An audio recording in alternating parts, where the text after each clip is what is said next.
What do you get I don't think so. when you cross The first strand type piece. That's I'll tell you what you get! all the police. Deep snow delivery.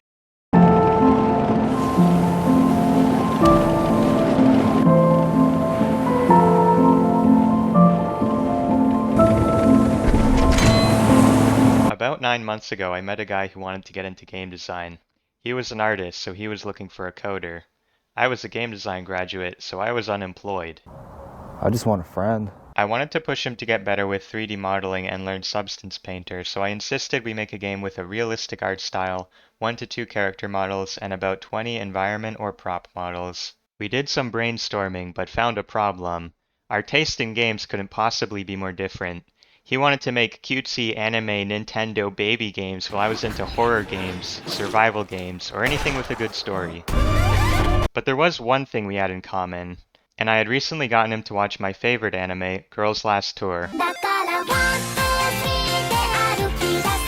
The idea we agreed on was inspired by the setting of Girls' Last Tour and this experimental monster hunting game he showed me called Moiraz.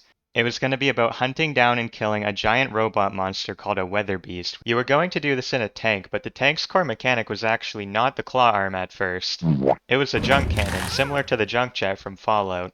We were thinking you would load things like oil barrels, drill bits, and junk into the cannon with the claw arm, then shoot them out to damage the weather beast. I started working on a prototype, and here's how it looked. There was driving, the claw arm, and a hopper for loading things into the cannon. But then I thought, no. For fun, I added a storage area on the back. I'm honestly starting to think we should pivot away from killing a monster into a different goal, maybe delivering stuff like Death Stranding. We have this really unique core mechanic, the claw arm, but it feels like a waste of its primary purpose, it's loading things into a cannon, which is much less interesting since there have been a million tank games. If you needed to worry about loading things in properly, driving carefully to not have things fall out, and retrieving things when they do fall out, that would make moment-to-moment gameplay a lot more engaging and take advantage of the core mechanic way more. It would honestly be smaller scope. Since we wouldn't need a monster model, it could be the exact same setting and lore, but instead of killing a monster, you're collecting resources in the world and bringing them back to a colony, or something like that. It took some convincing, but eventually we agreed to pivot to this. We would scrap the cannon, scrap the weather beast, and just focus on... There were a few other things we considered adding, but ended up scrapping as well, like a fuel system and trailers for extra storage.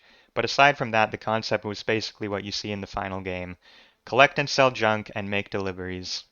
First we had to make a prototype, which is the game stripped down to its core gameplay without any sounds or fancy visuals.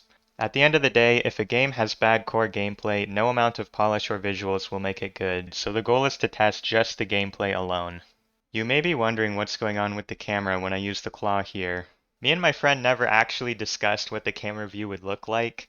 I assumed it would move with the claw like you see here, and my friend assumed it wouldn't change, which is what we went with for the final game.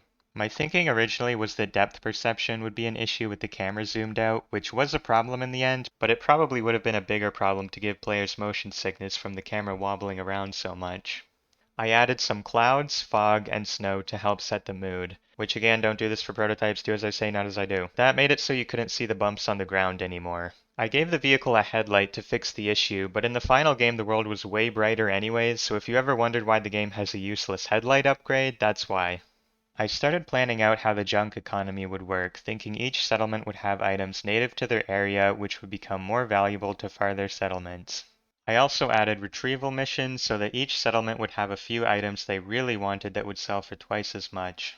My goal with this was to encourage players to move around more and not just sit around the same settlement farming the same items. The prototype was nearing complete with some basic upgrades and a single delivery mission. Pizza! At the very last moment I did some funky math to add a terrain scanner like Death Stranding. It's generally not a good idea to add things this last minute when the build is due the next day. I built the game and...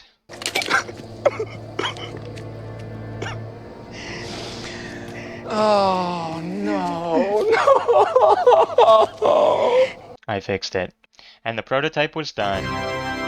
We had a grand total of 5 friends between the two of us, so that's how many playtesters we had. In college, our games had to have a minimum of 20 so we could find common trends, but since we only had 5, we had to take these trends with a pretty big grain of salt. Overall, 3 of them seemed to like it, and the other 2 thought it was boring. But of the 2 that didn't like it, one said they also didn't like Death Stranding, and the other said we should add enemies? So keep in mind your game won't appeal to everyone, nor should it. If you try to appeal to everyone, you'll appeal to no one. Although it is a good idea to get the opinions of non-gamers and people who don't like the genre you're making sometimes, since they're especially good at finding bugs and pointing out unintuitive controls. I use my dad for boomer-proofing my tutorials, for example. It seemed like we were heading in the right direction, so at this point we moved from the prototyping phase into the production phase. This is where the bulk of your time will go when you make a game, since you have to do the code, the audio, the models, and everything else.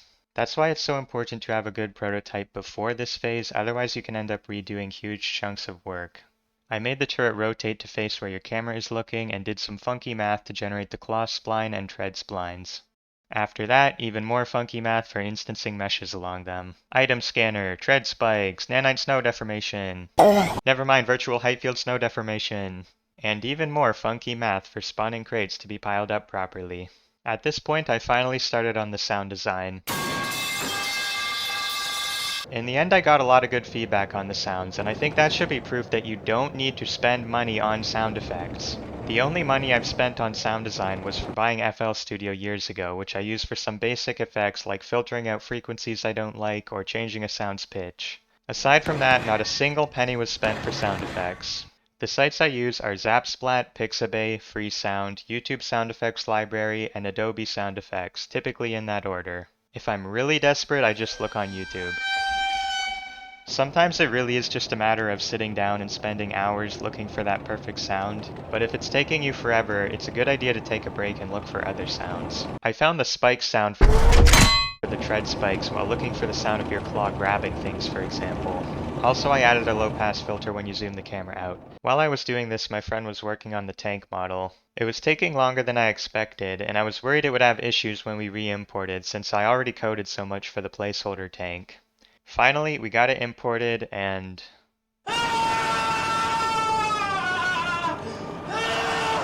everything was broken. The wheels, the treads, the claw arm, the physics, everything. I didn't have to change the code itself too much to fix it, but basically all of the splines, collision, and vehicle physics had to be redone. At this point, the game was really coming along. There was some polish and sounds left for me to add, but aside from that, I just had to fine-tune the hell out of the map, economy, and delivery missions, which took forever since I had to basically play through the game over and over again.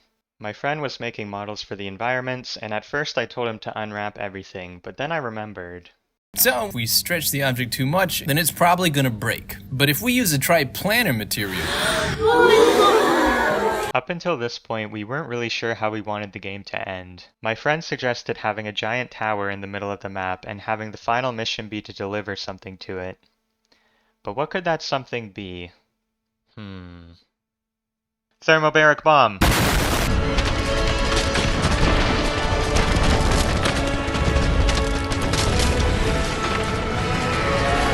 Not gonna lie, the tower exploding was super rushed because my friend was moving to Japan in a week and we had that as our deadline. The tower chunks can be pushed around like styrofoam, textures slide around since they use triplanar materials, and the bomb can go off in your hand without even chipping the paint.